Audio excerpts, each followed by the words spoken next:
kind. Yes, indeed. Good evening, ladies and gentlemen, and welcome to the man from Auntie. Now, ladies and gentlemen, this, I'm afraid to tell you, will be a clean and decent show.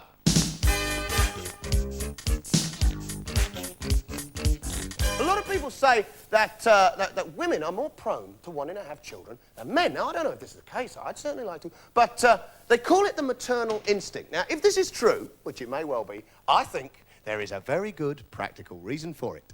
And that reason is one word: contraception.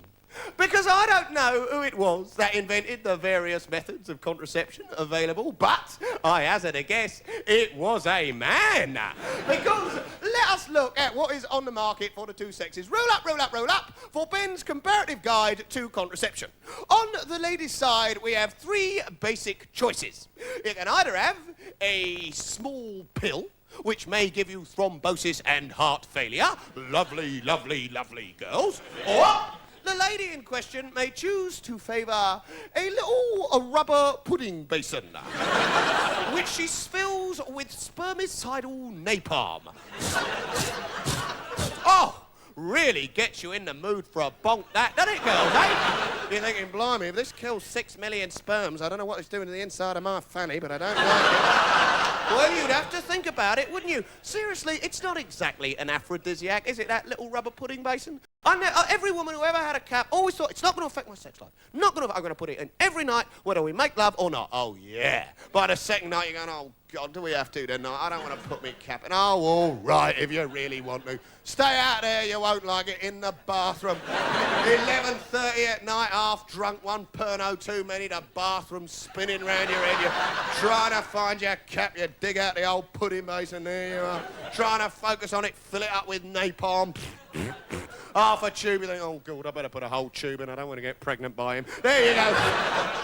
Filling it up, it's all there, sliming around. Oh, it really turns you on, half drunk. You're trying to focus, you forgot to take your knickers off, you can see. You can see 3 gussets, you don't know which one to aim at, you're not too sure.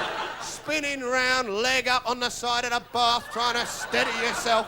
I mean, 3 minutes ago, you felt like making love. Now you just want to be sick. You're thinking, but he's gone to sleep. He's gone to sleep in there, I'll bet you. As I'll tell you, I'm going to wake him up and make him do it, even if I have to put it in a splint. You think you've got it in position, one last squeeze of the muscles, wallop, it's off across the bathroom floor.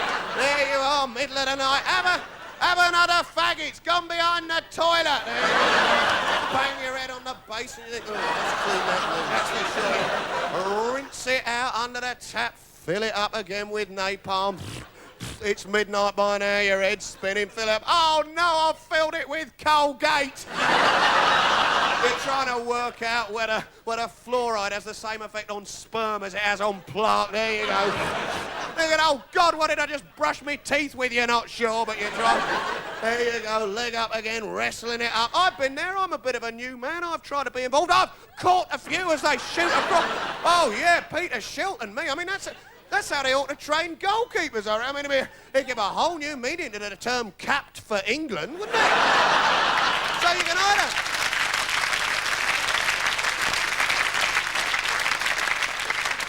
Ladies can either choose that, or alternatively, their third choice is to have a small bit of barbed wire put up them.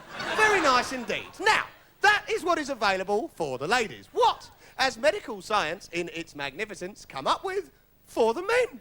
All its magnificent subtlety, rubber johnnies.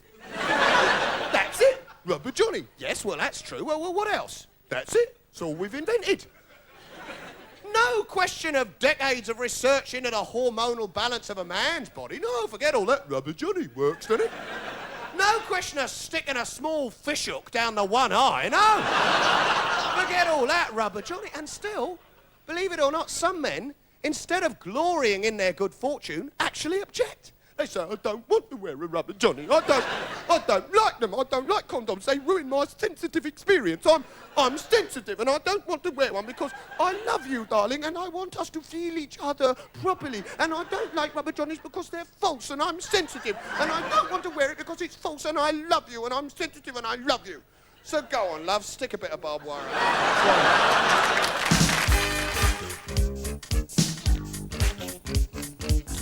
You You meet the reality gap everywhere. I quite often take the mick out of adverts, and I recently watched an award ceremony for the best advert, and the one that won was surreal. I couldn't believe it. The reality gap on film. It was set on a train. Not the sort of train you and I know, but a train in heaven. Oh, everyone's relaxed, spreading out. Never mind a double seat. They've all got 4 seats to themselves. They're playing chess, nodding off one bloke's shoes, turn into a pair of slippers. And over it all is this lovely bluesy jazz track. It goes, kick off your shoes, sing in the blues and get lazy. I thought, what on earth are they advertising? Turned out it was British Rail. I couldn't believe it. Have these people ever been on a Super Saver? It's like the Black Hole of Calcutta with luggage racks. I mean, if everybody kicked off their shoes on a Super Saver, we'd all suffocate. Now, let's face it.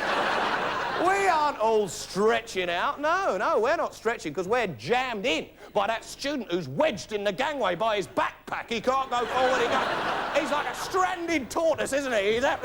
We're not listening to Get Lazy. We're listening to some dingbat of a British Rail guard with the microphone technique of Motorhead going... Ladies and gentlemen, don't forget to pick up your personal belongings, which are those items which belong to you personally on a personal basis before leaving your train by means of the exit, which is a door for exiting and is clearly marked as such. Ladies and gentlemen, I posit a guess that you get through the rest of your life without friendly advice from British Rail.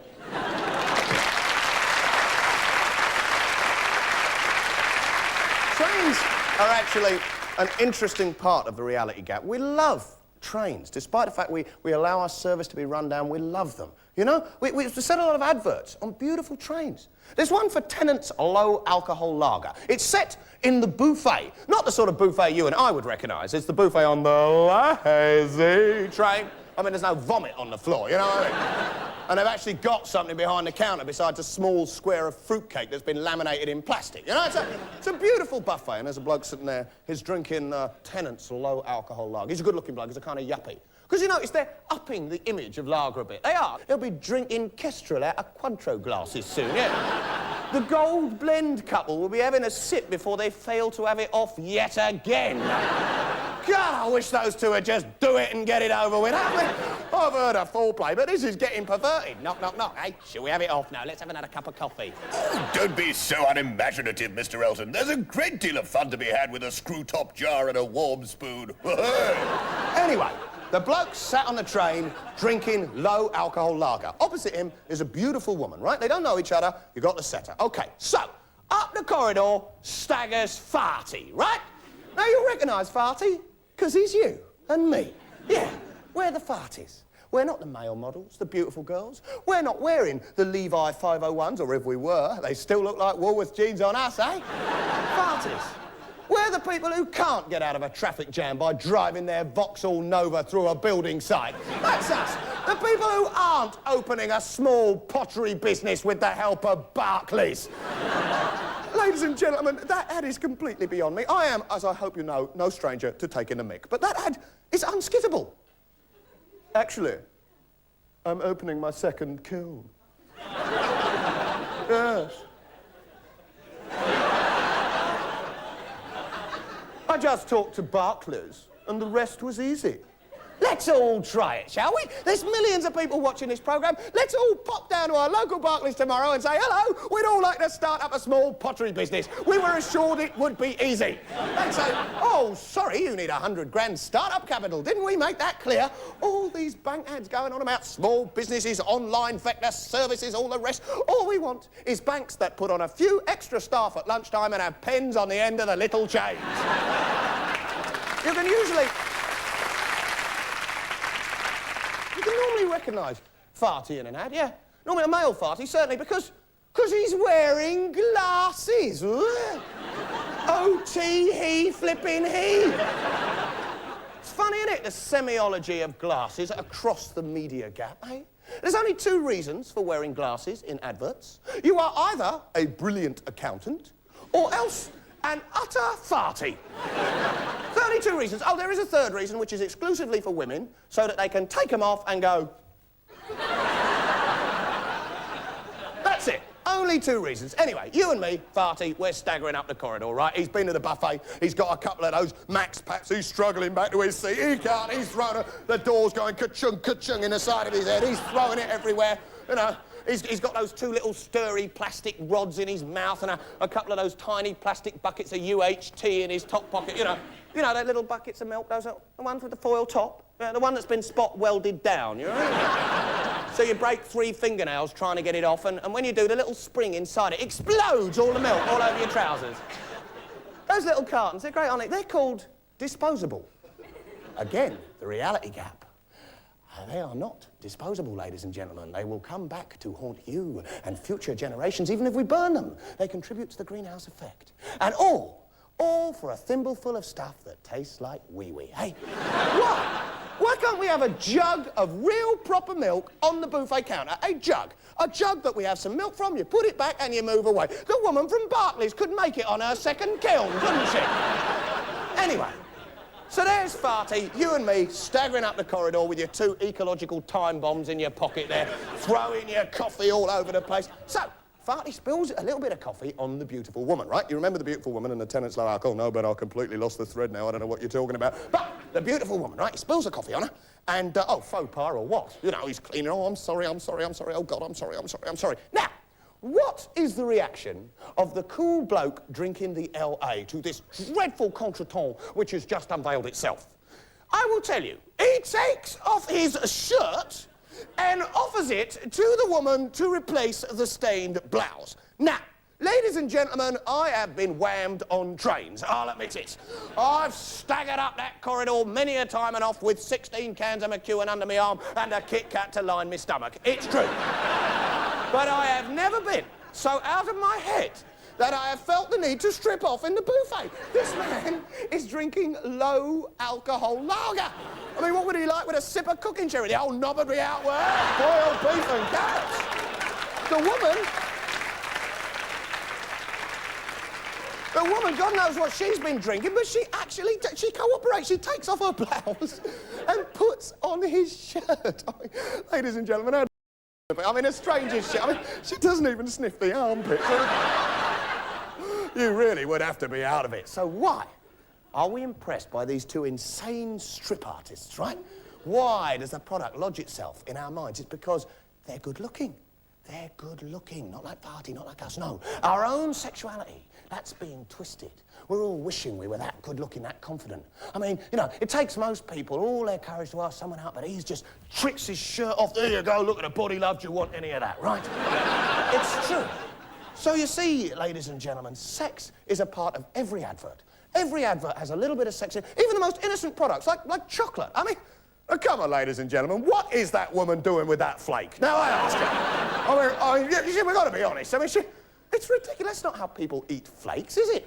I mean, you don't consume your float, you know, all sweaty in your negligee, perched on a windowsill in a chateau in southern France, with an iguana asleep on your telephone. I mean, I wish she'd answer that phone, I really do. Why doesn't she answer the phone? She's only got to pick it up. Look, I'm going down on a flake. Call back later. No.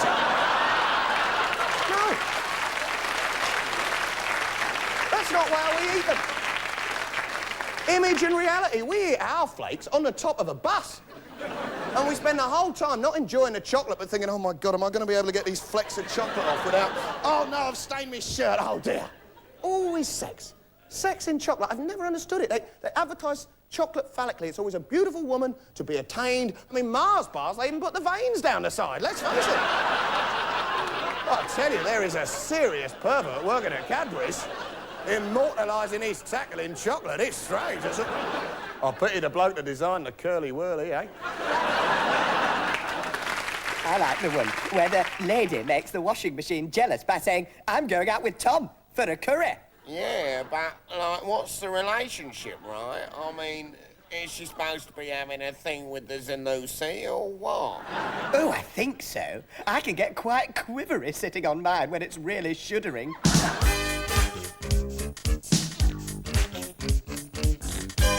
Now, the first problem you will encounter is the door. I was quite horrified by the irresponsible use of a door during the programme. A small child might quite easily imitate Mr. Elton, slam his head in it, and in his weakened state contract tuberculosis. The problem with the door is, basically, you can't open it. Now, the reason you can't open it is because it's wedged shut with a big pile of letters. Adverts for musical B-days, hundreds of letters for someone with an obscure name who died in 1973. What else can we find? There's a dead cat there somewhere. Oh, and of course, the Thompson's directory. Lovely stuff. But once you finally get in through the door, the first thing to set up, the first thing you've got to get absolutely right is, of course, the larder. Now, always remember there are only two things in a Bedsit larder. Marmite and ketchup. OK. Now, let's start with the ketchup. You'll need 2 ketchup bottles, OK? A glass one, the conventional variety, and one of those squeezy ones. Now, watch carefully. What you do is this. You take the squeezy one and you just pop a little bit of the ketchup all around. There you are. And run it down the side. Very easy. Can't use too much. Close it up and you've finished with the squeezy ones. Now, the second part of the ketchup operation, rather complex, a little bit tricky, so do pay attention. What you've got to do is look around for some hair, probably left over by the last occupant, and you just very gently just there we go. There we are. OK, the ketchup's ready. Now, the Marmite is a very, very different thing. What you'll need is a knife and some butter, OK? And what you do is you take the top off the Marmite and then you just scoop some of the Marmite out and you put that in the butter and then, ironically, you take a little bit of the butter and you put it in the Marmite. Can you see that? There you go. Now, you still have to do this because Marmite are planning to put the little bits of butter in at the factory. But until they do that, you'll just have to do it for yourself. Now, don't forget that the butter must be rancid and contain some form of repulsive microscopic life form. Now, obviously, they're far too small to be picked up by the camera, so here's a repulsive microscopic life form with slightly enlarged. Now, a cosy, homey environment is terribly important with your first place junior farties, and simple little touches make all the difference, OK? Really create your world. Old snotty Kleenexes, for instance, they're terribly important. They should be scattered around the bed and all around your abode. They're awfully easy to make and well worth the effort, so they set a room off beautifully. What you need is a box of tissues and some flour and water solution, OK? Now, what you do is this. You take an ordinary Kleenex, any tissue will do, you crunch it up into a little floret, and then you just dribble a little of the solution into the, and then you pop it on the table and leave it to dry. You'll need 20 or 30 for a really good display area, so obviously, here's some which we made earlier. Just sprinkle them around the bed. There we are, around the bed, a few around the table, but mainly around the bed. There you go. Oh, a good tip, if you've got a couple left over, a good tip is to put them in the pockets of any pair of jeans you're thinking of washing, OK? Just pop them in there and you'll get a really nice dappled look to the denim after you've been to the laundrette, all right? So, speaking of the laundrette, terribly important for the junior farty. I always think that a full stash of clean washing is like having sex with all of the Nolan sisters at once. A beautiful possibility, but frankly, unlikely. After all, within 5 seconds of moving in, your bedsit will have a steaming sack of steaming rancid socks and absolute, your mother would die. Now, this basically is sorry, but it forces you to go to the Oxfam shop and buy more clothes. Now, obviously, I don't have time to go to the Oxfam shop now, so here's someone who went for us. Anyway, the bed. The bed is terribly important. Now, it's awfully important that the sheets are good and gritty, OK? So what you need is a couple of cupfuls of grit. That's just any grit will do. I think we've used cat litter here, but any grit will do. And just, there we are, all the way down, rub it round, and that's splendid. There you are. That'll give you a really authentic, cosy feel. Any gravel will do. Now, if you've got, oh, by the way, little tip, if you've got any of that flour and water solution left, well, just flick a little bit, just flick it. There we go. Flick a little bit. That'll crisp up beautifully. Now, back to the kitchen. The fridge should contain very little, very, very little. Oh, perhaps just an old sausage, maybe. Like this one. So green it looks like it's just popped out of the trousers of the site manager at Sellafield. Now, next to the fridge, you'll find the sink. Now, the sink's very important because this is where you wash. And this is what you wash with. Not a bar of soap, more a label which once had soap behind it. Now, also, you'll be washing your hair in the sink. Washing your hair, now that's terribly important. Hair in the plug is even more important than hair in the ketchup. Now, obviously, I don't have time to pull out all my hair and put it in the plug hole now, so here's someone who pulled all the hair out of the plug hole and put it on his head. Nice to see you. To see you, nice. Oh no, the lights have gone out, which in your bedsit means, of course, another 50p in the meter. Here we go. And then, shortly after that, another 50p. And shortly after that, another 50p. Now, obviously, ladies and gentlemen, I don't have time to demonstrate a complete electricity rip-off now, so you'll just have to wait till it's privatised. So, if you are short of electricity, you can always charge up just by walking across the nylon carpet, you see? Now, if you think living this way sounds a bit unpleasant and expensive, here's some alternative accommodation where you'd pay the same poll tax. And that is Bedsit Living. Next week, housing policy for the 90s.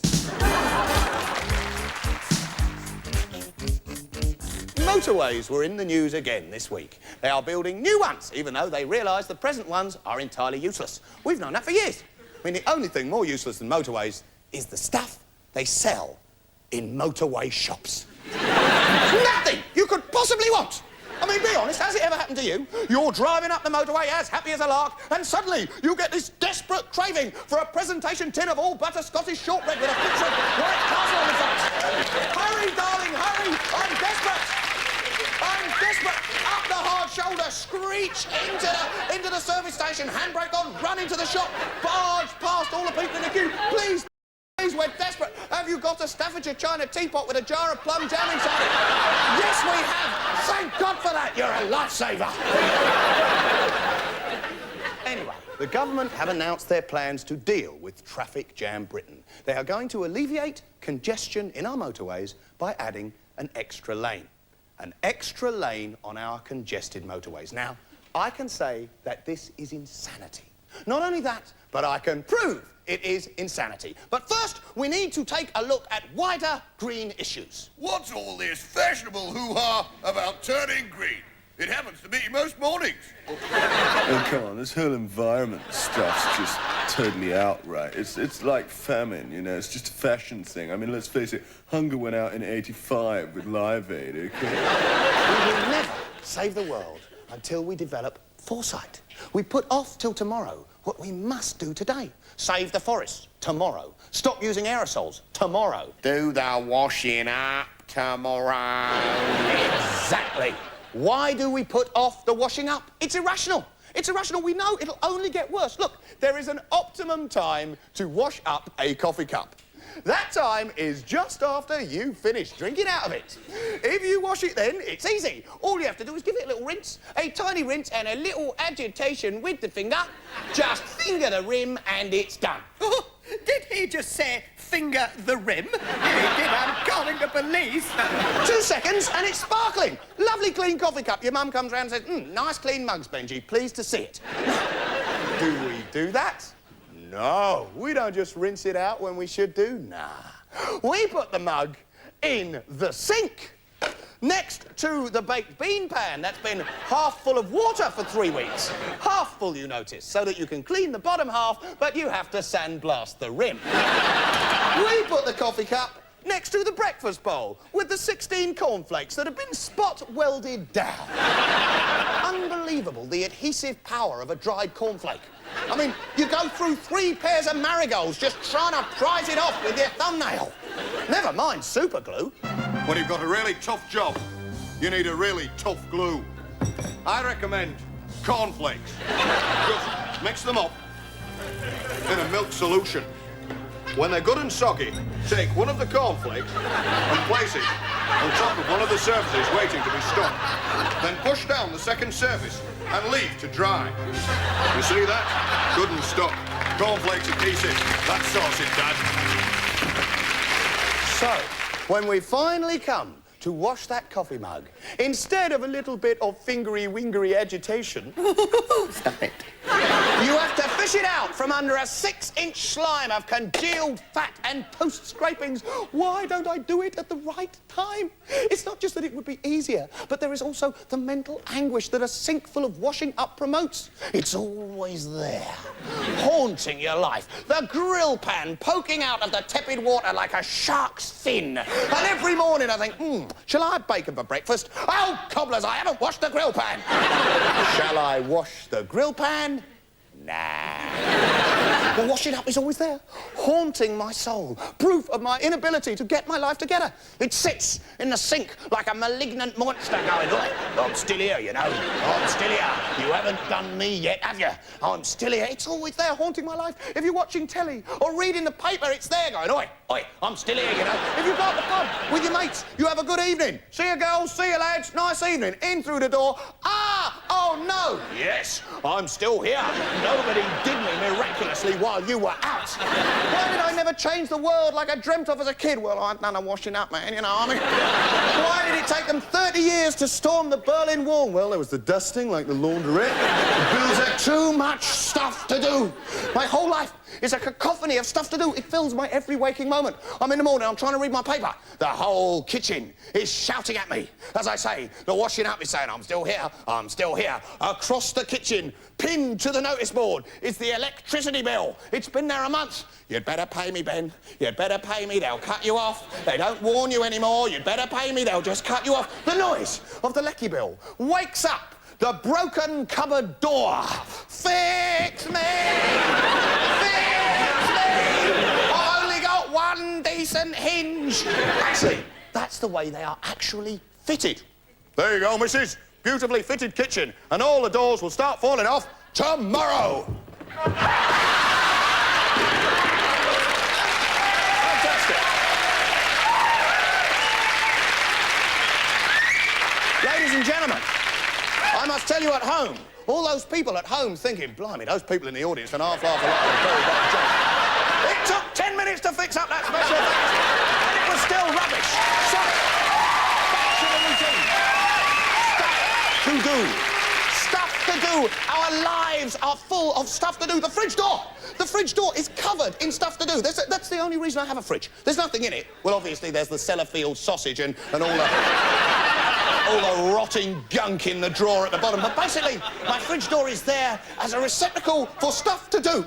Who invented those bits of magnetic plastic fruit? What a bastard, eh?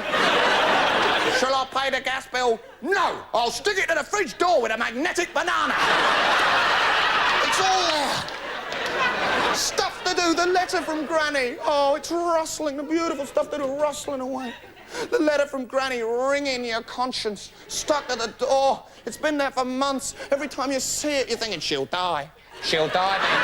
Before you reply, she'll die, the poor old girl. It means so much to her, so little effort for you, you heartless git. You never minded the postal orders when you were a kid, did you? But can't be bothered to write to her now, can you? Stuff to do all over the fridge. Next to the letter from Granny ringing my conscience is the 10p off the biscuits coupon I cut out of the back of the local paper 3 months ago. I expire tomorrow. What? Money means nothing to you then, huh? No matter how great the glory, stuff to do is always lurking in one's mind.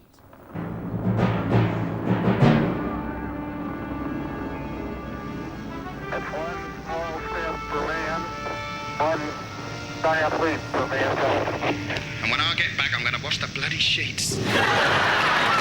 Try to imagine for a moment, ladies and gentlemen, human joy. Not the vague, mundane feelings of all rightness which normally pass for joy, but real human joy. What is it in reality? I posit a guess that it's love. Right on. Disgusting! We're not rabbits! I think it depends. Are we discussing love soppy here or love squelcher? Surely the greatest joy, the greatest physical joy must be to make love. Ah! Love squelcher, eh? I'm not talking about bonking or a quick knee trembler. I'm talking about making love. Very different thing.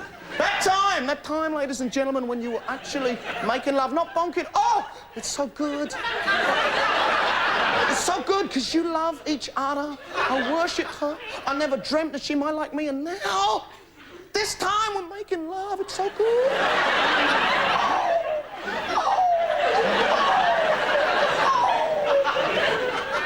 No, I don't make that noise when I do it either. This is television, you know? I mean, we've got a willing suspension of disbelief. And you are making love.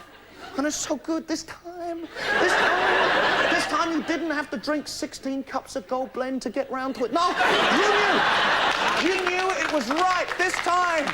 This time your hips are actually working to the same rhythm as your partner's. It's never happened before. Normally it's like a Stockhausen concert. Everybody working to an independent rhythm. You need a metronome on the pillow. 1, 2, 1, 2. But this time, you are making love. And that's what matters.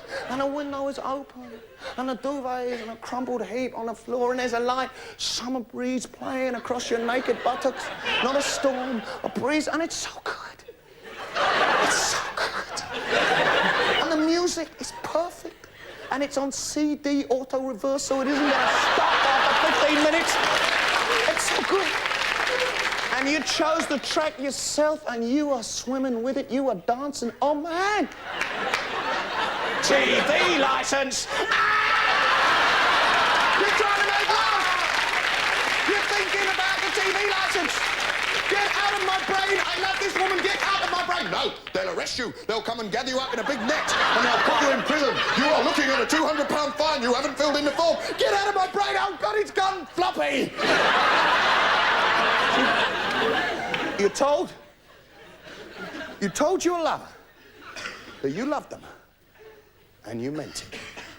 You told your lover that their happiness was more important to you than your own, and you meant it. You told your lover that their body was beautiful to you, even though you understood that to them it was all wrong and stuck out in the wrong places and fell down in the wrong... To you, it was beautiful, and you meant it. But you can't make love to them because you're thinking about the TV license.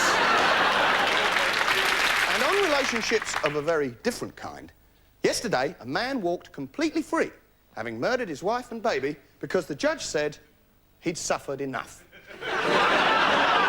Lucky for the poor bloke, he only shot 2 people. Blimey, imagine how bad he'd have felt if he'd wiped out the in-laws as well. This is, of course, only the latest in an endless catalogue of insane judgments by male judges excusing men who attack women. It's almost as if these nasty old men were vying with each other to make the most appalling decision. So, to give you some idea of the state of the competition in the judiciary, we thought we'd make a chart. Welcome now to Top of the Stupid Old Gits!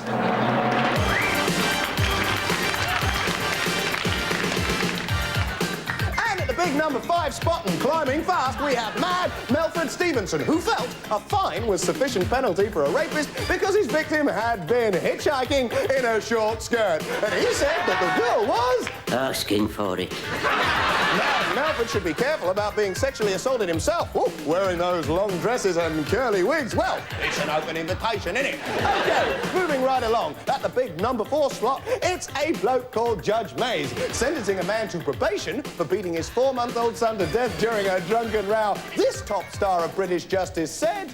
You are a thoroughly decent young man. We better hear that again. You are a thoroughly decent young man.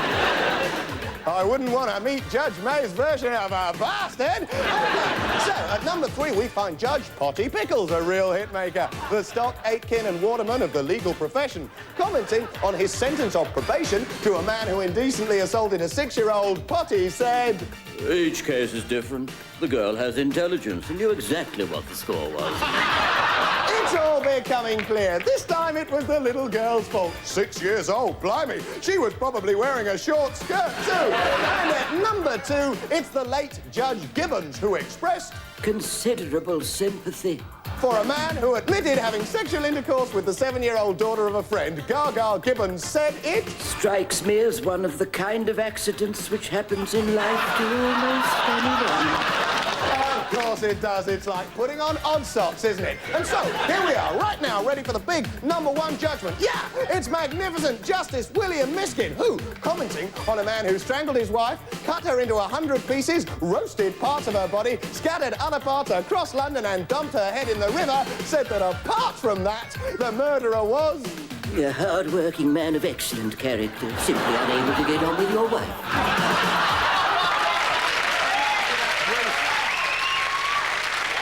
That brief interjection that we felt rather apt this week. I return to the theme of stuff to do. Stuff to do. Our lives filled with stuff to do, but perhaps even more pathetic than the stuff to do is the stuff that we will do in order to avoid doing the stuff that we have to do.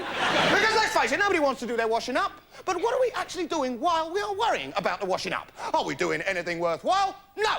We're doing stuff that we would never dream of doing unless we had stuff to do. You've got the hoovering to do. Suddenly, that article in the TV Times about the Queen Mum is required reading. Oh, I've got to finish this. No. Because she really has got a lovely smile. I'll just get there. Oh, and I'll just read my stars as well, yeah. And all other 11 stars as well. Why are we staring at this trash, worrying about other stuff? Why don't we just do it? You've got your bills to pay. You've got to pay your bills. They've been on your mind for weeks. So one day you swear you're going to pay your bills. You got it all together. You got your checks ready. You got your checkbook. You got all the bills. You're going to do it. You got the envelopes all sorted out. You're going to pay your bills. Suddenly you get this desperate desire to balance your biro on top of your pencil sharpener. It takes ages. I nearly did it. I'm out of my mind. Only when I sit down at my desk do I get this need to turn my ruler into the wings of a Spitfire. So this time, you're really going to do the ironing. You get up, you're going to do the ironing. You're heading towards the ironing. You're going to do it, but some alien force drags your hand towards the TV remote control, and suddenly, even though you're still thinking about the ironing, you're watching That's My Dog. Actually, it's quite a good thing that you can't do the ironing. Because let's face it, you'd get asphyxiated, wouldn't you? Oh, yeah. Yeah, you'd be asphyxiated. Yeah, because apparently, according to Ariel and Radio, your iron brings out the skunk-like stench of your family's armpits. Ooh! We never realised, did we? We never knew. All those years, our washing has been stinking like a pub toilet, and we never realised. Why are they suddenly telling us now? They never felt the need to point it out before. All those years they were going on about how their powders got things whiter than white. Didn't occur to them to mention that we still all whiff like crap. That woman, her husband, she's ironing her husband's shirt because, well, he's all sweaty. He's all sweaty, isn't he? Because he's a steel worker. God knows where they found one, but there you are. No wonder he's sweaty. I mean, he's got to commute to West Germany every morning, hasn't he? But whiffy or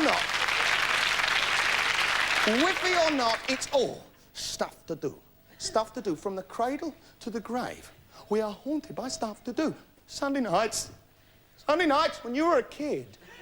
Sunday nights, man, sitting on the sofa in the sitting room going, I haven't done my thing. I haven't done my thing. You're gonna kill me. I haven't done my thing. What are you doing? What are you doing while you're wondering about your essay? Are you fulfilling the springtime of your youth? No! You're watching Songs of Praise. I swear there has never been a single genuine watcher of Songs of Praise. The entire audience is made up of little junior farties going, oh, God, I haven't done my essay. He who would valiantly, she's gonna kill me against all disaster. We are all out of our minds. Why do we allow a short time upon this planet to be so despoiled? Why can't we develop a sense of balance in our lives? Just a little sense of balance of what is worthwhile and what is not. I reckon I'm so messed up in my mind that I'd probably rather slam my tackle in the door rather than empty the swing top bin in my kitchen. Now It's not because I don't want that bin emptied. Oh, man, I want it emptied so bad. Can you imagine the sheer joy of an empty bin in your kitchen? A new, fresh bin liner in the swing-top bin. It'd be like a bin in heaven, wouldn't it? I mean, you got something to throw away, you'd float across the kitchen. There'd be choirs of angels. It'd be orgasmic, wouldn't it? You wouldn't be able to put it in at first. You'd have to tease yourself. No, not this time. Like a gold blend couple, wouldn't it? Be like foreplay. No, I'm not putting it. Oh, nearly. No, not quite. Oh, yes. And finally, in it goes. And you'll listen to it rustle all the way to the bottom of the bag. All the way down it goes, the rustling. I'd have to take it out and put it in again. And take it out and put it in again. I'd get an erection with the sheer joy.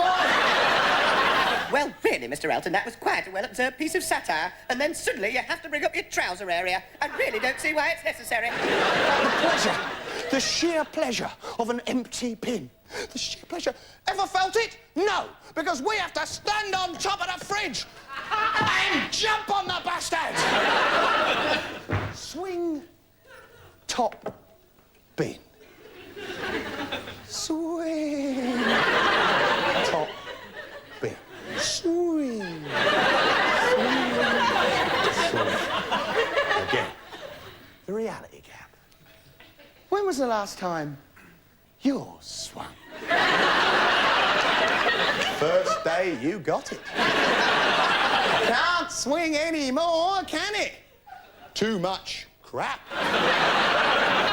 If you want to put some rubbish in it, you've got to take the lid off, put it on the floor, put the rubbish in the bin, put the lid back on. Why don't I just empty the bin? I swear it would be easier for me to empty the bin than do what I actually do. What I actually do every time is search the house yet again, search the house for yet another empty carrier bag so that I can add to the little colony of junior bins that surround the mothership.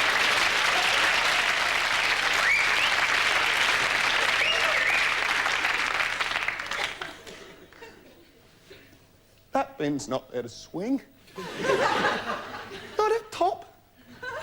It's not there to swing. It's there. It's there to provide a home for all the little dribbles of tomato sauce that have nowhere else to go.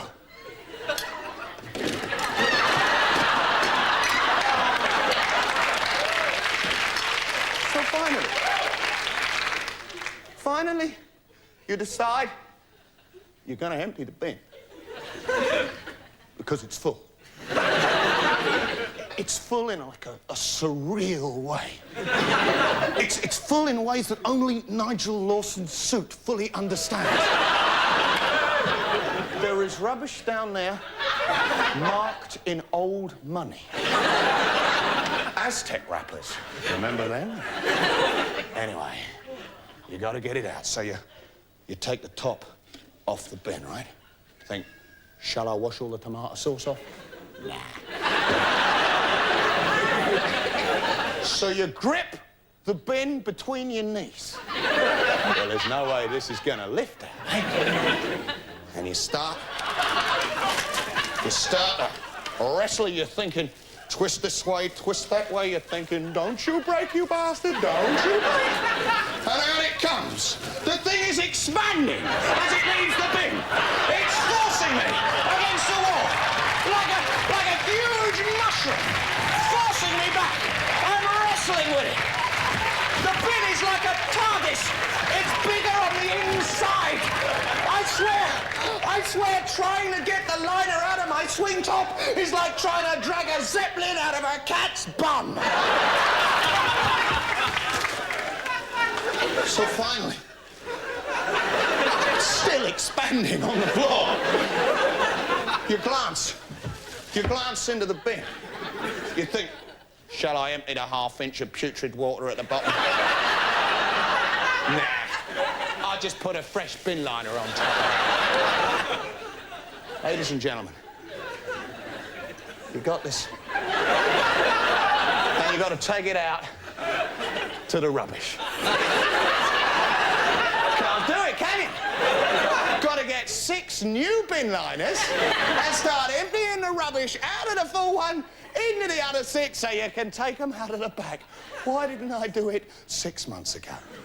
Ladies and gentlemen, as I said at the beginning of the show, current government thinking on the problem of terminal congestion on our roads is to add another lane. Now, if I were to make each and every one of you a present as you leave the studio tonight of a new swing-top bin to go in your kitchen next to the one you already have, which is full, what would be the situation a week from now? They'd both be full, wouldn't they? The only lesson of ecology is, like it or not, human junk expands to fill the space provided. What's the solution? Better public transport. The only answer. Without it, we will grind to a choking, deathly halt.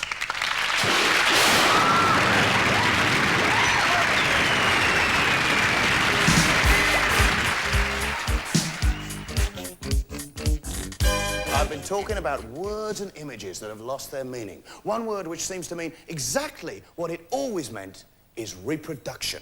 Reproduction is a beautiful concept. It is total beauty. It is total cosmic loveliness. Basically, I'm still desperate for a shower. Reproduction means exactly what it says, because let's face it, a great many babies are conceived while the parents are a touch tiddly. You know, wonderful Saturday night, 2 days later, you count your pills. Oh, no! 2 weeks after that, I am sure we have it. Yeah, we love each other. Kids conceive whilst the parents are drunk, which is why they come out, unable to walk, desperate for something to eat, and throwing up everywhere. Reproduction, you see. Babies are junior farties. They're as subject to the reality gap as the rest of us. I mean, they're not like they look in the ads and in the movies, just like you and I, and not like the ultra-cool people in the Levi's hat. I mean, like that, the one where the bloke, right, uses his jeans to tow the car. Remember that? Oh, you've probably forgotten. It happens every day. It slipped your mind, wouldn't it? Right, anyway. This bloke, he gets out of the truck, you know, this male model who happens to be driving a lorry on his day off, right, gets out of it, drops his trousers. And blimey, that bloke must have some confidence, eh? Middle of the desert, how could he boast confident about the state of his pants, eh? I mean, come on, be honest. Can anyone here be absolutely certain what pair they put on this morning? Could you, eh? I could be the last one before the laundrette, eh? That colour that only pants can become, 1,000 wash grey, eh? Elastic gone riding high up your crevice, it could happen. This bloke just drops him, he doesn't care, eh? I mean, the man is ultra-confident. I mean, most of us spend 6 months trying to get courage to ask someone out. We're going, oh, I don't know, maybe she'll refuse me, maybe she won't want to know. I mean, this bloke just gets out of the truck, drops his kit, says, well, love, that's the lunchbox, take it or leave it. Imagine being that confident. But we're not like that. We're not like in the ads, and it's the same for babies. Real babies aren't like the Rambo-like toddlers you see in the Pampers adverts, stamping round. Some of the boys, they got more tackle down there than the North Sea herring fleet. Real babies aren't like that. We should be warned. Young couples are getting surprised. They're expecting something off the label of a Cow and Gate jar. What they get is a human dribbling machine. Yeah. From the cradle to the grave, we're all trying to live up to images and values that we cannot possibly fulfil. We should be honest. Give kids a start in life. I mean, when you go and see a newborn baby, be honest. You say, well, look, I mean, it's lovely. Look, it's beautiful. What can I say? It looks flipping horrible, but it'll probably be all right. I mean, seriously. No one is prepared for the reality of life. Nobody knows what to expect. A mate of mine rang me up. He said, after his first one, he said, it's fantastic. It's fantastic. It's a boy, and not that it matters, but it's hung like a blue whale. Turned out it was a girl. They just hadn't cut the umbilical. That was all. Ooh, is a boofer's ickle baba. If this bitch don't stop patronising me, I'm going to unload my lunch.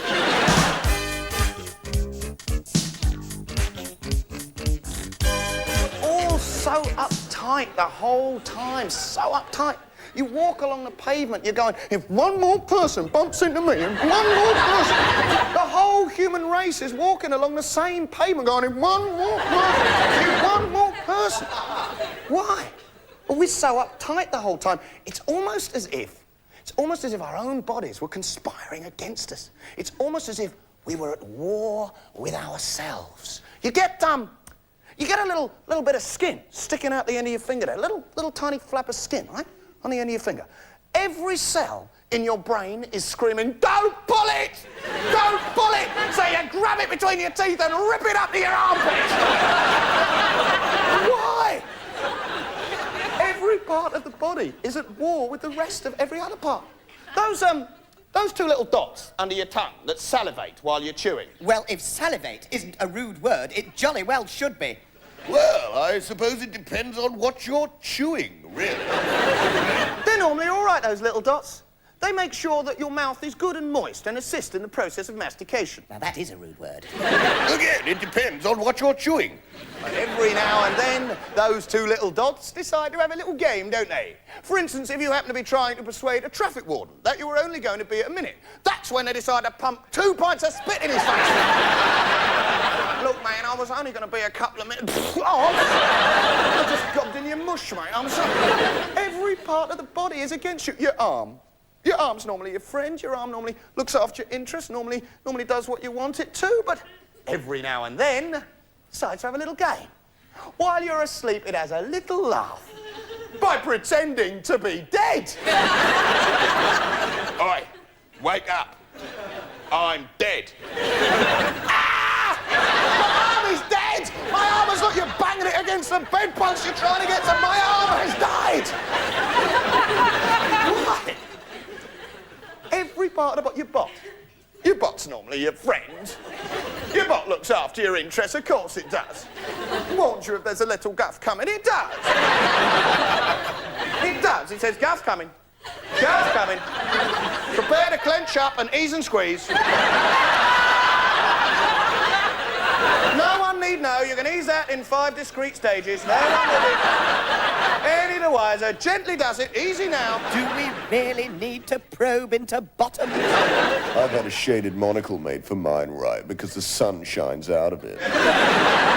Of course your bot warns you. It knows how terrible it would be if anyone overheard you farting. We're a strange lot, really, aren't we, the human race?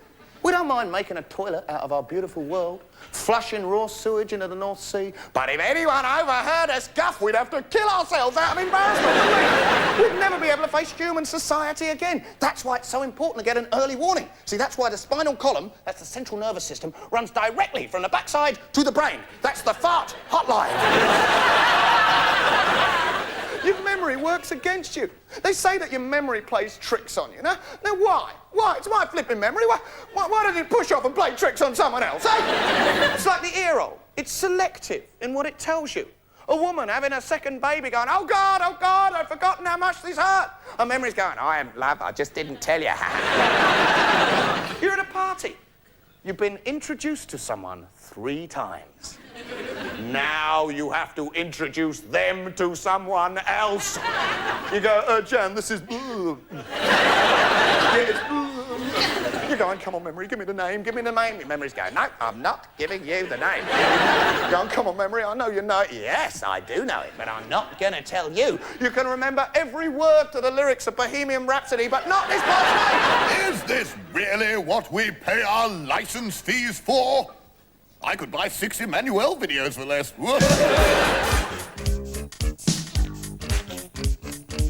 Okay, first prepare the surface that your microwave is going to stand on. Now, as you know, microwaves, like any other cooker, should have loads and loads of unpleasant kitchen junk and crap and gunk underneath it. Now, if you bought a really upmarket one, it should come supplied with a sachet of decomposing kitchen junk to put underneath it. If not, it's very simple to make up your own. Just take a large mixing bowl, that'll do, a wooden spoon, and just a few breadcrumbs. There you are, can you see that? There we are, few old breadcrumbs and perhaps some grease and oil. There we go. Oh, plenty in, don't worry, doesn't matter how much. In it goes, there you are. Perhaps a bit of jam, doesn't matter which flavour. Doesn't matter which flavour, just plenty of jam. I think we've got strawberry here, but it doesn't matter. It's not irrelevant. It's not relevant. Give it a good stir. Add a few frozen peas. Because you know your peas roll under the microwave and under the toaster. Well, add a few peas. There we go. Few peas. There we go. Give the whole thing a good stir. Can you see that? We got that. Can you see that? And then you choose carefully where your microwave oven is going to go, and then you just, there we go. You just Smear it all over, give it a good smear. Doesn't matter how much, you can't use too much of this stuff. You really can't. Give it a good smear, then take your new microwave and dump it on top. There we go. That's the way. Now, a good tip. Oh no, nearly forgot. Always add a few foreign coins and then slide a few foreign coins underneath. And another idea is biros. That's very good, because a good tip is if you're ever short of a biro, you'll find one under the toaster or the microwave.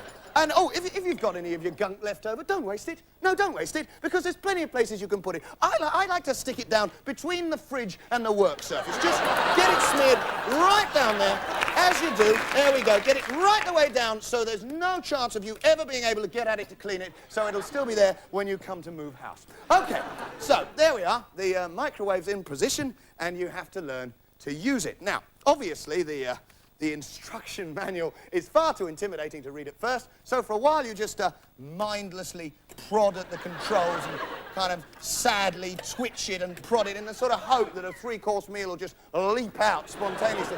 It doesn't, of course, so eventually you just give up and pop down the local fried chicken. Now, obviously, I haven't got time to pop down the local fried chicken now, so here's a couple of hundred people who had one earlier. Anyway, the microwave sits there, completely ignored and intimidating for a whole week. You can't face it. A whole week, you ignore it. Now, obviously, we haven't got time to ignore it for a week now, so there we go. And here's a microwave that we ignored for a week already. So, in the end, of course, you're having to give in and read the instructions. This is an appalling prospect, but you have to go through with it. Otherwise, you'll have paid about 200 quid for a large television-shaped clock that always thinks the time is 88 minutes past 88. Now, the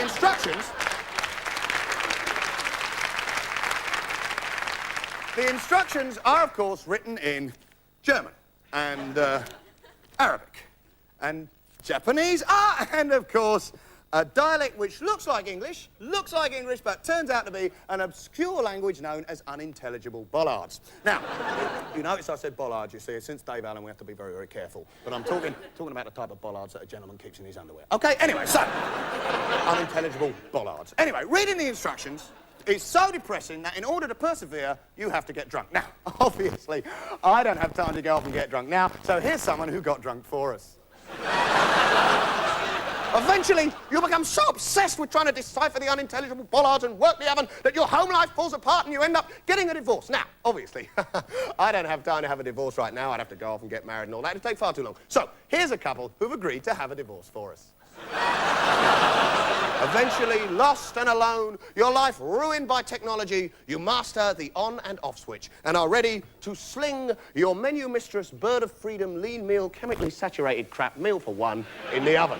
Now, of course, the ads would have us believe that the type of people who eat these frozen chemical cocktails are beautifully dressed models in white, living in huge ultra-white designer attics who only stop exercising in order to have another romantic candle-lit frozen lasagna for two. The reality, of course, is some sad old farty like me sat in their underwear watching Wogan. But that's OK. We all have to eat, so there you go, and in it goes. Now, don't forget, microwave safety is all about using your machine properly. So, you have to take it out again after a minute, give it a bit of a stir, put it back in again in a different part of the oven, close the oven, open it up again, take it out, give it another stir, put it back in, different part of the oven, don't forget, open the oven, take it out again, give it another stir, put it back in, move it across the oven into a different part of the oven. Now, if you want to be really, really safe, the safest thing is to take it all the way out of the oven altogether, across the kitchen, and bung it in your conventional cooker. Now, when cooking time is completed, you must, of course, leave the food to stand for 10 minutes, because standing time is very important. Now, obviously, we can't hang around for 10 minutes, which is the time prescribed on the label. We can't hang around, so here's one we let stand 10 minutes ago, and which the cat, while I was out of the room thinking warm lasagna, a vast improvement on gravel, has crapped in. Now, it was warm lasagna on top, but as with all microwaves, cooked from the middle, so hotter than Jeffrey Archer's pants inside. One injudicious bite and you lose 6 layers of skin in agony.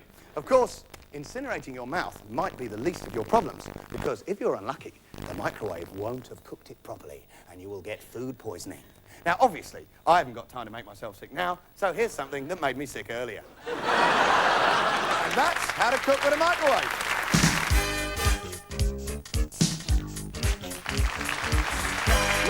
business of references to supposedly taboo subjects on the box. If you do a routine concerning the difficulties of fitting a Dutch cap or the embarrassment we all feel at the mere idea that somebody might hear us go plop in a public loo, suddenly you're being told you're trying to shock. After one has got over the puerile shock value of mentioning flatulence and saying Willy on television. Excuse me, but you have to lead a pretty sheltered life if you're going to be shocked by the word Willy, eh? Nightmare on Elm Street Part 10. Freddy says Willy. Jaws is back, and this time he's gonna fart. Really sophisticated comedy, I don't think. I mean, you probably think people falling off their chairs was funny. Mind you, once you start debating what words are shocking and those which are acceptable, you do uncover some shocking attitudes. For instance, that routine about Dutch caps, or rubber pudding basins, as I called them. Now, the routine was about something I found shocking, about how men are quite happy to see women fill their bodies with all sorts of horrendous chemicals in the name of contraception, but often object to wearing a condom. OK, now, I'm sure that you'll agree that it's a bit tough to do a routine about Dutch caps without mentioning where you're supposed to put them. You get the cap and you stick it up your... Severe case of sentence interrupted. Unfortunately, the word fanny is deemed by the BBC to be a shocking word. Oh, I can see they were right, yes. Oh, I can see that many of you are a bit shocked by that. You're close to fainting, aren't you, yes? You won't be able to sleep tonight, will you? In the middle of the night, you'll wake up, cold sweat, staring eyes. I just had this awful nightmare where Ben said fanny on the telly. All right. As you can imagine, word-wise, I was a bit stuck. Vagina was out, the Beeb thought it was even ruder, and I thought it was a touch clinical for a full-tilt comedy throwdown, you know? Difficult to get the gag rhythm, you know. Now, at this point, in this monstrously fatuous debate, something emerged that shocked me. Sounds a bit rude, bit of a doodle. I pointed out to the BBC that I'm allowed to say todger and knob. Oh, yes, they said. Todgers and knobs are not nearly so shocking. You can say that after 9:30, practically compulsory after 9:30. Unfortunately, this did not help the routine, because it's a bit difficult to shove a Dutch cap up a todger. Also, it was becoming clear that there was a greater set of taboos surrounding female biology than male. It seems that while male tackle references are acceptable, oh yes, very boysy, locker room, pat on the back, female tackle references are too rude and shocking. Just as it is still considered too upsetting to advertise tampons on main channel ITV. Now, if men menstruated, it'd be a topic for after-dinner conversation, wouldn't it? Because men talk about all their bodily functions, don't they? Oh, curry last night, Gandhi's revenge, eh? Nobody walked behind me. Well, we'd be chatting about our periods, wouldn't we, eh? It was a marvellous sunny day. I just strolled out of the pavilion to bat, and would you believe it, my period started.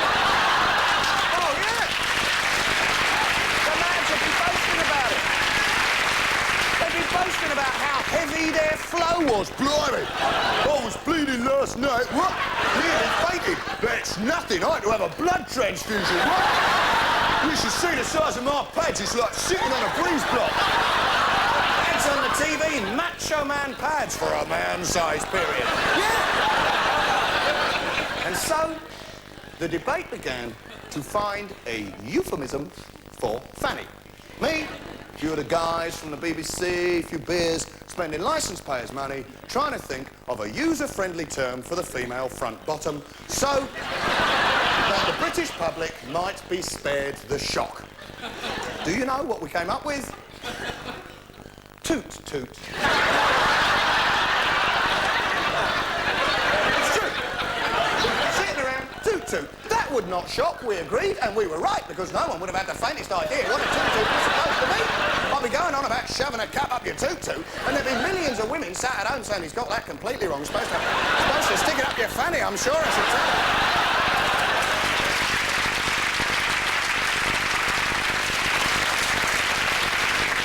There are two types of sex in the world. There is media sex, which takes place in the movies, the books, the magazines, the erotic poetry. In this world, there are no problems, no embarrassment, and it all goes on for 9.5 weeks. That's media sex. And then back across the cosmic, chasmic reality gap, there is real sex, which is what we do, which is not a bit like media sex at all, because it's a bit squelchy and a bit grunty, and there's dampness and areas of crispness, and it's all a bit embarrassing. Except it's nice for all that, especially if you love your partner. Sadly, our kind of sex, Farties sex, is constantly belittled and demeaned by media sex. A Bond movie. Roger Moore, honestly, right? He's popped his Zimmer frame behind the door, he's removed his surgical truss, he's staggered across the room. And he's got his arm round his current Bond girl. Now, what happens next? Does his arm start to ache, but he can't wrestle it out from under her without breaking the moment? And anyway, his skin's now stuck to her, so if he moves an inch, he'll flay them both alive. No, never happens in the movies. Reality, embarrassment, humility, humanity, it's never allowed to intrude. The pubic hair is a central fact of human existence. They serve no other purpose except to embarrass the hell out of us. But not in the movies, no. In the movies, they're all glued down. The rest of us, you drop your knickers, ping, ping, ping, they're off. Free at last. Out of that gusset at last. They're all over the house. One of them jumps in the butter dish 5 minutes before your mum comes round. Another hides in the soap dish. Where's the soap, mum? Under the pile of pubes, where it always is. But not in the movies, no. The movies are endless images of perfection that we can never be, to make us feel small and inadequate. In the movies, toot-toots never blow raspberries. You never heard it. It never happened. Never. The tiniest little embarrassing noise to intrude on the po-faced, humorless sanity of the movie media porn sex. Kim Basinger was doing it for 9.5 weeks. Blimey, didn't she have to work in the morning? For most of us, 9.5 minutes is a major erotic excursion, let's face it. This woman did it on the kitchen table, she did it in the attic, she took it there, she took it there. Most women don't know whether the G-spot actually exists. She's got them all over her body. You've only got to tap her on the shoulder, she has 15 multiple orgasms.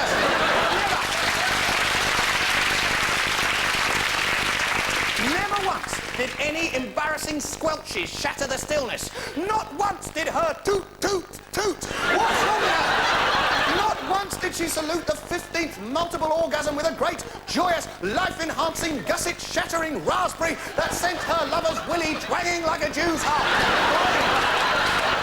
You never saw Kim's sheets flapping like a sail in a transatlantic race, did you?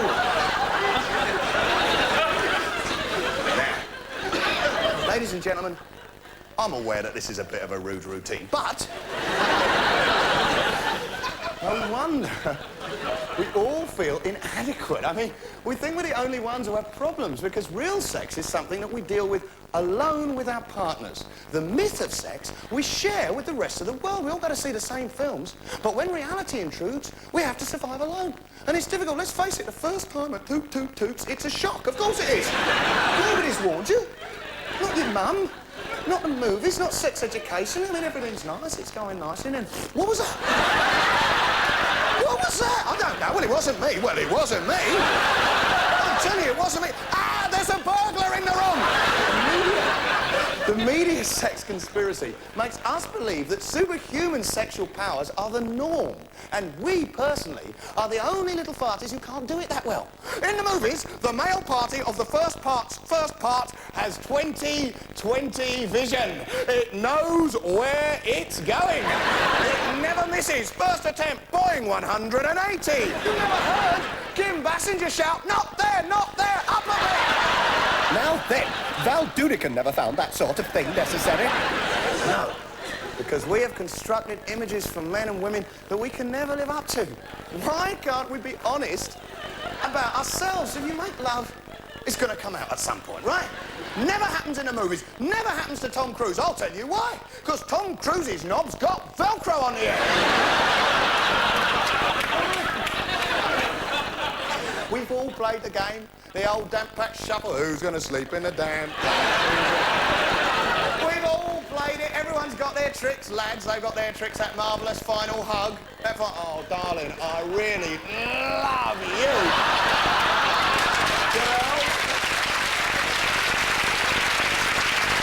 Girls have got their tricks as well. Then get us a glass of water. Oh, all right. Thump! Out of it. 2 seconds later, here's your water, fast asleep. Strange coincidence. It's all a media myth. to make us feel small and inadequate. And it's not just the movies, it's everywhere. Magazines, Cosmo Sex Quiz. You know the Cosmo Sex Quiz, you know, all these things. You're going to do the ironing, stuff to do. Now I'll fill in the Cosmo Sex Quiz, right? So, here you go. How many positions do you and your partner assume? You're going, oh my, it's only 2, but I'll put 3. I don't want to get a Farties score, you know. Some of you lot thinking, blimey, Ben, 2, that sounds a bit adventurous. What's your other one then? Go on, tell us. This whole business of erotic positions is another media myth. I mean, all of us thinking that we're boring because we don't do it swinging from the chandelier. The Kama Sutra, it's a myth. 86 positions, I'm telling you. The last 80 are all the same except with earmuffs on and your fingers crossed. Good sex is about love, not about what positions you can assume. I mean, you learn that as you get older. I remember when I was a student, you want to experiment. Like all other students, me and my girlfriend, we bought The Joy of Sex. That bloody book! What a con! Full of these pictures, drawings, you know, of this bearded hippie with his girlfriend and a spine made of rubber. Those positions, you need to be Olga Korbich. You try that and your spine will break, I'm telling you. I think the book was written by a conspiracy of osteopaths. Oh, I put it back out. Joy of Sex, yeah, doctor, can you get it back in position? I'll tell you why the missionary position is the most popular heterosexual position. It's not because we're all boring and dull and unimaginative. It's because it's the only one anyone can flipping do, that's why. If they want to give advice about sex, they should advise us on things we need to know. I mean, there's this obsession with spurious virility, you know? Why should men always be pretending they're Rambo? Why should they? Oh, the embarrassment if it doesn't stay up the full course. I mean, in no other part of the body do you put such emotional investment. If you're picking things up and your arms go a bit tired and flop, you don't consider you no longer have the right to call yourself a man, do you? Never mind about the times when it won't stay up. What about the time, the one bit of real advice, the one bit of advice you need, the time it won't go down again? How are you supposed to deal with that situation? I'll show you how. Here's a little tip from Ben's Farties Sex Guide. How to have a hit wee when you are unfortunately upstanding. Here we go.